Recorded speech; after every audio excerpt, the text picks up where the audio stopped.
This hearing is being held pursuant to the Secretary's power under Executive Order 6-04 and the Civil Administrative Code of Illinois.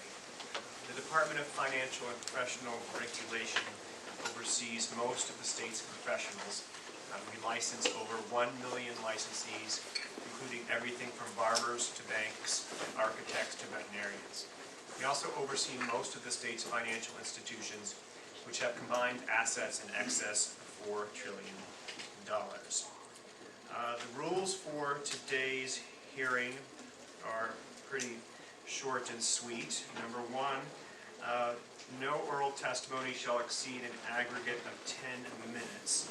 And Shannon Miller, who's right there, is our timekeeper, so if I get a signal from her, I will ask you to wind up your testimony. And next, no person will be recognized to speak for a second time until all persons wishing to testify have done so. I would like to introduce my fellow panel members. To my left is Jay Stewart, Director of the Division of Professional Regulation. To my far right is Manny Flores, the Director of Banking for the Department of Financial and Professional Regulation. And next to him is Roxanne Nava, the Director of Financial Institutions for the department. With that, I would like to begin inviting witnesses to come testify. And the first witness I have here is Lisa Lindsay. Ms. Lindsay.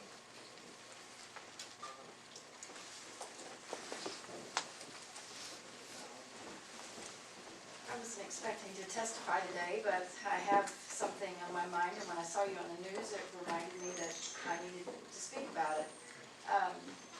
I had a medical issue. I had breast cancer a few years ago, and of course accumulated medical bills, and some of them went into where I could pay them. I was only bringing home around $300 in disability every month from my job, and so they lapsed in pay. I tried to make arrangements with the attorney that ended up with it after court proceedings and whatnot. I agreed to, I think it was $25 a month. I couldn't keep up with that during that time because $300 is not a lot to live on when your husband is unemployed and you yourself, can't work. So I did discuss that with the attorney. I tried to make arrangements to get that, up to what she wanted. The original bill was $280. It was to a Cape Radiology group, which was someone that had read, I think, part of my mammograms at the time. And by the time the court proceedings and everything was over, it was up over $1,000 in court fees and lawyer fees. So I agreed to the $25 a month and paid it when I could. Like I said, I got $300 behind. They sent me a notice to say that, if I didn't get it caught up immediately, there was no, you couldn't pay anything less than $300. That was what needed to be paid, or we're not going to talk about it anymore. So I couldn't do that. I had just went back to work. I was trying to catch up all my bills, and I could not do that. I got a second job to try to get my bills paid, and wasn't able to catch everything up. So that went into, they were going to have me arrested. I was working 2 jobs. I was working days and nights. And one night, after I got off work at 11 o'clock, there was a knock at the door. There were 2 state police officers standing on my front door, asked if they could come in. I said yes. I thought something had happened to one of my children. They said that they were there for me, and they were going to take me to jail for something to do with the court. And I said, you gotta be kidding. They said, do you have any weapons in the house? And started acting like I was going to be aggressive. I was in my bathrobe. That wasn't my intent. So they came into my house. They asked if anyone else was in the house. They began to search around my house because I said, there's just my husband, he's asleep. They said, you need to, I said, you need to come with us. I said, well, I need to get dressed. They said they'd have to watch me get dressed so that I didn't try to flee. They proceeded to let me get dressed as long as they watched. I got dressed, got handcuffed, got put in the front seat of the police car, because he said he would let me at least do that with my neighbors watching, and took me to Lindsay County Jail and had me booked for $300. Which the original bill was $280. So my husband had to go to all of our friends and everyone to have me bailed out for $300, so I didn't lose my 2 jobs that I had to go to the next day. I have since had someone else in Jackson County threaten the same thing. They also said there was an option of garnishment of my wages, which was fine. I have no problem with that. But now I think they're threatening to come and get me too. I asked the troopers that night how they could come and arrest someone for a $280 bill. And they said they didn't know why they were there and that wasn't their involvement. They had come down from north of Benton somewhere that night at 11:30 at night to come and arrest me. 2 of them, 2 separate police officers, 2 separate vehicles. The one escorted the other one down here like I was a hardened criminal. And I explained to that officer that this was for a medical bill. This is all it was for my breast cancer. And he said if he'd have known that, he would not have picked me up that night. But they had it on the roster, and there, were several that they needed to pick up, and I was one of them that night. And so I got to sit in the lockup until my husband could come and get me.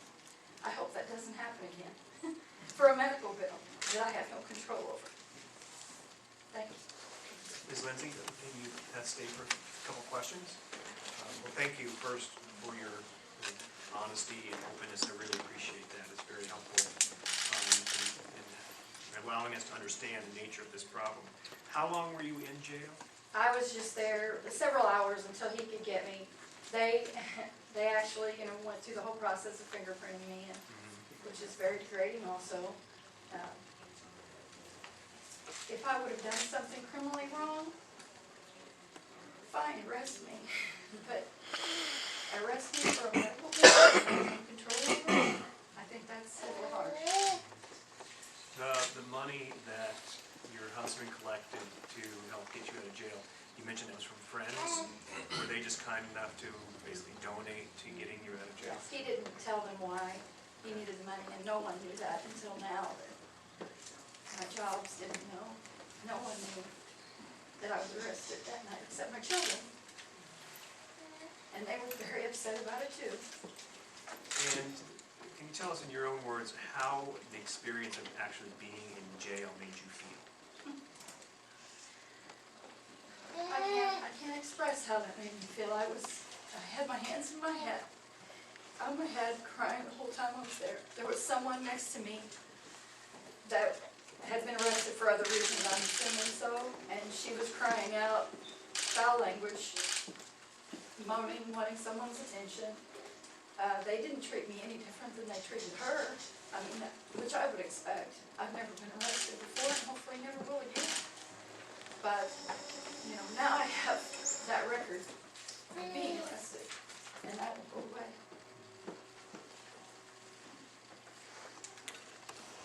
Ms. Lindsay, again, thank you very much for your courage and sharing your personal story. You indicated also that you had received another notice from another creditor? Same creditor, out of Jackson County this time. They went to Jackson County. I don't know if it's because the original creditor was already dealing with an attorney here in Marion, of which I have paid that off also. It's been paid in full. Like I said, a lot more than what was ever owed on it. Can you tell us the name of the creditor? It's Cape Radiology is the original creditor. It was for x-rays and ultrasounds during my breast cancer. And are they affiliated with a hospital? Oh, they're affiliated with all the hospitals here. SIH they're affiliated with all of them. And these are not. You don't have a choice when you go in, and people don't always know that. When you go in to have any procedure, there's a list of other creditors or other people who take care of x-rays and different things, which I don't understand all that. But they are one of many. I think there's 10 listed on SIH's paperwork now, because I obviously still have to have, checks and things like that. But it's something you can't control. That is something the hospital outsources for, and that's where it goes. And then the phone calls start. In this hospital, that referred you to this clinic, is that a not-for-profit hospital, to your knowledge? I have no What's the idea name of the what hospital? SIH is. What- It's SIH. Carbondale Memorial is where I had the original procedure, but I also had them at Heron Hospital as well, and they both sent things out to Cape Radiology. But I have dealt with predators over the years. I mean, I'm sure a lot of people have. That's just a little bit extreme, I believe. And they're still, and just to make sure I understand you correctly, this Jackson County action, this is in pursuit of that original 200? No, it's not the original 200, but it's original of the same time frame, The the same. same type of medical.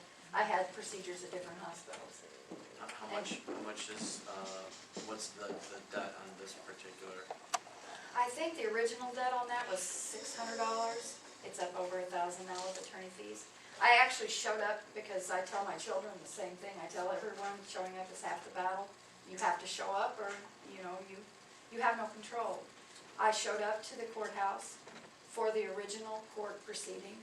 The other party did not show up and their attorney did not show up. So the judge says, we'll give him another chance, another day, and scheduled another time. I did not receive notice on that, ever. On the next court date, I never received anything. She gave me a tentative date that day, but it wasn't the date that actually had transpired. And they sent me notice that that's what's gonna happen again. They tried to do wage garnishment on my past employer, because I don't work there anymore. And then they were trying to do other things, and that was one of the threats, was to be arrested. So they know where I live. I haven't changed where I live in 25 years, so I guess if I hear a knock on my door in the middle of the night again, I'll assume that's what it's for, because I don't have anything else that they can come for me for. Thank you, Ms. Lindsay.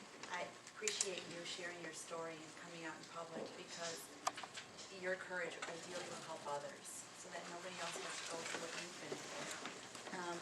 You mentioned that right now that you went to court, but Yeah, he didn't show up. he didn't show up, but he is probably not in jail for not showing up to No, court. he's not. No, he's not. And the next time there was another date scheduled, which you were not informed of. Right, I didn't get a paper in the mail or anything, nothing. I were not informed of it, and now it's up to You just wait. got a knock on the door at 11:30 at Well, night. I'm assuming so, if they do it in Jackson County like they did. I mean, the state police came, and my husband said to them at the time, why are the state police showing up for something that's county or something so minor? Why would you show up for a medical bill? And they said it came on our roster that no one that had picked your wife up for this. It's something that all the police departments get, and it went to state police. And they come down from their district, and they weren't from here. They weren't from our DuQuoin district, I don't believe either. They were from someone else and had to go back, like I said, somewhere between here and Mount Vernon for a murder or something. I mean, it was that crazy that night. They brought me in, and then they had to go on somewhere else, which that's what they're supposed to do. They're not supposed to arrest people for medical bills. But you showed up to court, you called the attorney to tell me you Yes, I couldn't do did. it. And they said And at no without. point did they ask you, how much are you making? Oh, I was making minimum wage. There's no way I could have paid $300, and they knew that. You were making $300. Yeah, they knew that. And still had other bills as well. But no, they said without the $300 to get you caught up, that was the way it's gonna be. So when I went to court after I had been arrested, and then they kept the $300, which was fine. They kept it. I still have people to pay back, but they kept that as part of the amount.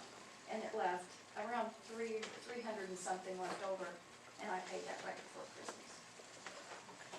So, So that's what they did with the bond money. yeah, They kept applied it, it which is towards your fine, debt. but the original bill was only $280. That was what was so funny about me being picked up for $300.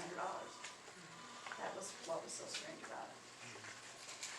Thank you, Ms. Lindsay. I'm sorry, one follow-up question. When your husband posted bail, was there an option given to you by the court or by anyone else in terms of, on how to apply the money that you posted for bail? No, that's just the way it's gonna be. You don't get an option. your bail is posted for that.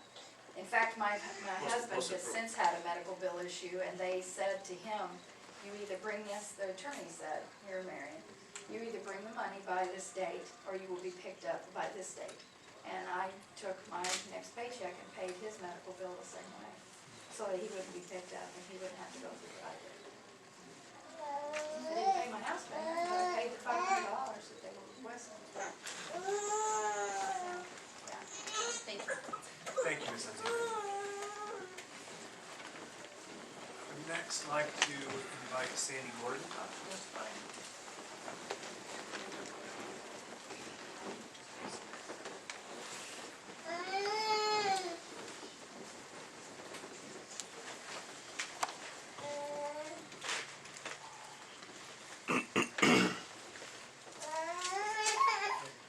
Please go ahead. My name is Sandy Gordon. I'm a senior staff attorney at Land of Lincoln Legal Assistance Foundation in Carbondale, Illinois. Land of Lincoln provides free legal services for low-income people with civil legal problems in 65 counties in central and southern Illinois. Our Carbondale office serves 23 rural counties. That roughly adds up to the size of Vermont. I have prepared a written statement that you could get at the table right outside that will basically set forth what I'm going to testify to here.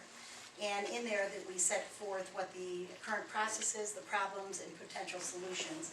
So if you have not received a copy of that statement, please feel free to take a copy outside. I specialize in consumer cases, including debt collection. And in the last couple of years, I, as well as our other consumer attorneys, have seen a disturbing trend in the collection process, and it is flawed, and it needs more procedural safeguards.